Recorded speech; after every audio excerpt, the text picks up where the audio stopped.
नमस्कार विद्यार्थी मित्रांनो. सेंट्रल गव्हर्नमेंटची एक महत्त्वाची जाहिरात आली आहे. त्यातल्या जाहिरात आहे सुप्रीम कोर्टाची. सुप्रीम कोर्टामध्ये तुम्हाला वॅकन्सी क्रिएट झाली आहे. सुप्रीम कोर्टामध्ये तुम्हाला जॉब करायचा आहे. खरं तर खूप महत्त्वाची पोस्ट असणार ही. त्या पोस्टचं नाव आहे ज्युनियर कोर्ट असिस्टंट, ज्यालाच आपण मराठीमध्ये म्हणतो कनिष्ठ न्यायालय सहाय्यक. ह्या पदासाठी आता फॉर्म सुटलेले आहेत. 241 पदांसाठीची भरती आहे. आता ही पदभरती झाल्यानंतर तुम्हाला जॉब एकाच ठिकाणी येतो, म्हणजे सुप्रीम कोर्टात असणार आहे. थोडक्यात माहिती घेऊया या पदासाठी कोण फॉर्म भरू शकतो, पात्रतेच्या बाबत काय निकष आहे, परीक्षा पद्धत कशी असणार आहे, नोकरी तुम्हाला मी आत्ता सांगितलं कुठे असणार आहे, सुप्रीम कोर्टामध्ये आहे. आणि पगार किती तुम्हाला थंबनेलवरती समजलं असेल की 72,000 सॅलरी आहे. बरं, नुसती सॅलरी नाही, याच्या व्यतिरिक्त तुम्हाला इतर गोष्टी सुद्धा म्हणजे टीए डीए अलाउन्सेस तुम्हाला या सुप्रीम कोर्टाकडनं मिळणार आहे. खूप चांगली संधी आहे. ज्याला कोणाला वाटतंय की मला सुप्रीम कोर्टामध्ये जॉब करायचा आहे, अपेक्षित आहे, तर त्या विद्यार्थ्यांनी नक्की तयारी करा. कारण यासाठी पूर्ण भारतातून विद्यार्थी फॉर्म भरणार आहे. एकट्या महाराष्ट्रासाठीच्या जागा नाही आहे. सो या जागेसाठी तुम्ही इच्छुक असाल तर फॉर्म नक्की भरा. आता तुम्हाला मुख्य मुद्द्याकडे मी घेऊन जातो. बघा, पदसंख्या किती आणि पगार किती याबद्दलचं नोटिफिकेशन आलंय. बघा, 4 फेब्रुवारी 2025चं नोटिफिकेशन आहे. त्यामध्ये त्यांनी सांगितलंय पदसंख्या जी आहे त्या टोटल पद आहेत 241 आणि पगार किती असणार आहे. हा टोटल पगार त्यांनी टीएडीए सगळं ऍड जर केला तर तुम्हाला पगार हा 72,040 पर्यंत जातोय. बघा, म्हणजे बेसिक पे सॅलरी तुमची 35,400 आहे आणि त्याला ग्रॉस सॅलरी जर केली आपण तर ती जाते तुम्हाला बघा 72,040. आता यामध्ये तुम्हाला प्री रिवाइज पे स्केल जे आहे ते तुम्हाला ग्रेड पे ते 4,200 आहे. म्हणजे खूप चांगला पगार या ठिकाणी असणार आहे. आणि ह्या वॅकन्सी त्यांनी सांगितलं की इन्क्रीज होऊ शकतात किंवा डिक्रीज पण होऊ शकतात. डिक्रीज तर होणार नाही पण इन्क्रीज नक्की होतील. आता त्यामध्ये त्यांनी अजून एक गोष्ट सांगितली आहे, कोण विद्यार्थी पात्र करून फॉर्म भरू शकतो आणि वयोमर्यादा किती आहे. पात्रतेच्या बाबतीत 3 निकष आहेत. त्यातला पहिला आहे bachelor of degree of recognised university, म्हणजे कोणताही पदवीधर इथे फॉर्म भरू शकतो. तुमच्याकडे जर पदवीचं सर्टिफिकेट तुमच्या हातात असेल तर तुम्ही इथे ॲपियर आहात, यासाठी फॉर्म भरू शकतात.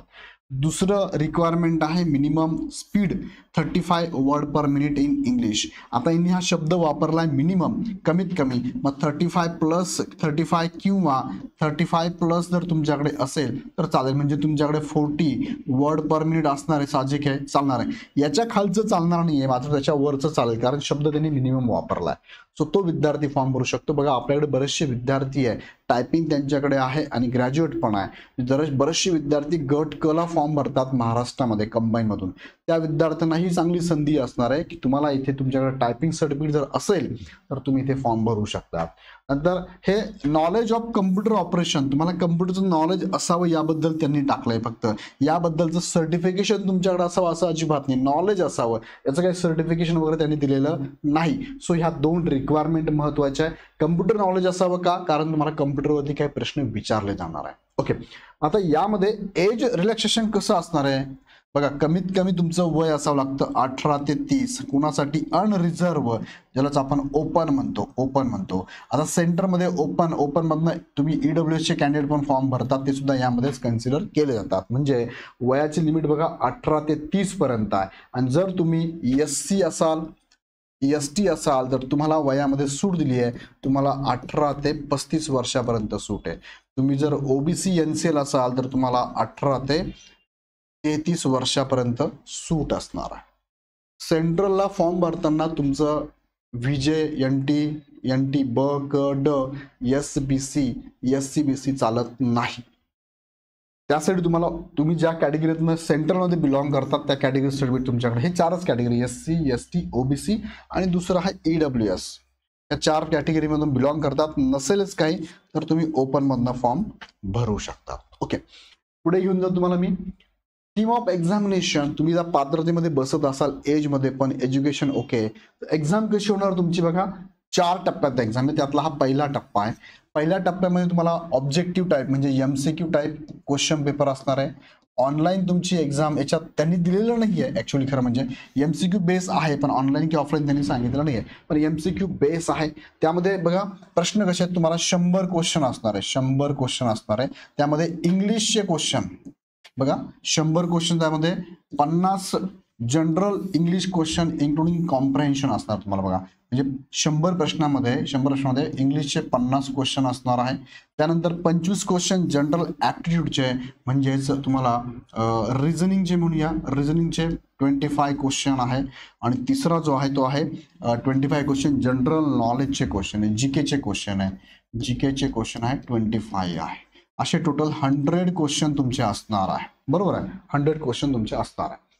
2 तासामध्ये सोडवायचे, म्हणजे तुम्हाला 100 क्वेश्चन 120 मिनिटामध्ये हे क्वेश्चन पेपर सॉल्व्ह करायचे. इथून तुम्ही क्वालिफाय झाला तर सेकंड तुमची एक्झाम असणार बघा, objective type computer knowledge test. याचे 25 क्वेश्चन असणार आहे. कम्प्युटरचे किती असणार आहे, 25 क्वेश्चन असणार. आता टोटल तुम्हाला म्हणजे 100 आणि 25 125 क्वेश्चन, मी ते रिपीट करतो, 125 क्वेश्चन तुम्हाला सोडवायचे, 125 क्वेश्चन तुम्हाला सोडवायचे 120 मिनिटामध्ये. अशी तुमची ही सुरुवातीची एक्झाम आहे, लेखी स्वरूपाची आहे. नंतर तुम्ही जाता थर्ड टप्प्याकडे. थर्ड टप्पा तुमचा जो असतो तो बघा काय, टायपिंग आहे. Typing English test on computer with minimum speed 35 word per minute. Mistakes allowed up to 3% of total word to be type. याच्यानंतर तुमची टायपिंगची टेस्ट होणार आहे. तुमचं वर्ड पर मिनिट 35 मिनिट असावं आणि तुम्हाला 10 मिनिट करायचे, म्हणजे तुम्हाला साधारणतः 350 शब्द टाईप करायचे. आणि याच्यामध्ये 3% तुमची काय म्हणूया मिस्टेक अलाउड आहे.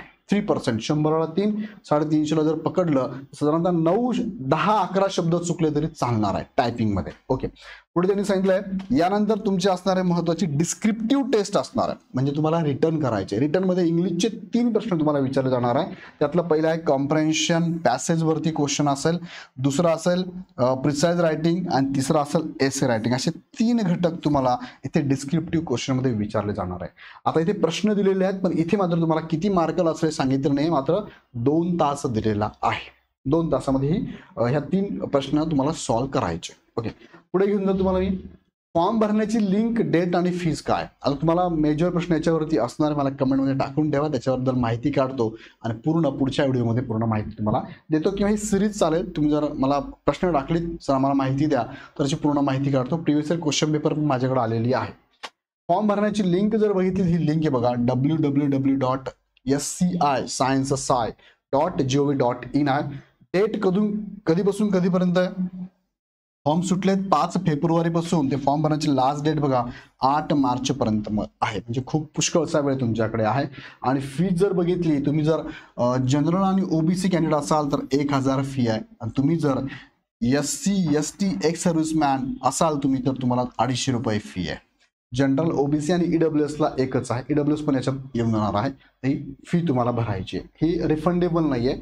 आता नेक्स्ट व्हिडिओ तुमच्या मनातले प्रश्न असणार बघा, एक्झामचा पॅटर्न एक्झॅक्टली कसा असणार आहे ते तुम्हाला सांगतोय. क्वेश्चन पेपर ऑनलाईन आहे, ऑफलाईन आहे, सिलेक्शन प्रोसेस कशी असणार आहे, डॉक्युमेंट कोणती लागतात, स्टडी प्लॅन कसा हवा, असा जॉब प्रोफाईल, याचं जॉब प्रोफाईल काय त्याबद्दल पण व्हिडिओ घेणार आहे. लवकरच ही उत्तर तुम्हाला देतो. एक्झाम ऑनलाईन असणार की ऑफलाईन ते पण मी तुम्हाला सांगतो, कारण याच्यात काही मेन्शन ॲडमध्ये मेन्शन केलेलं नाही आहे.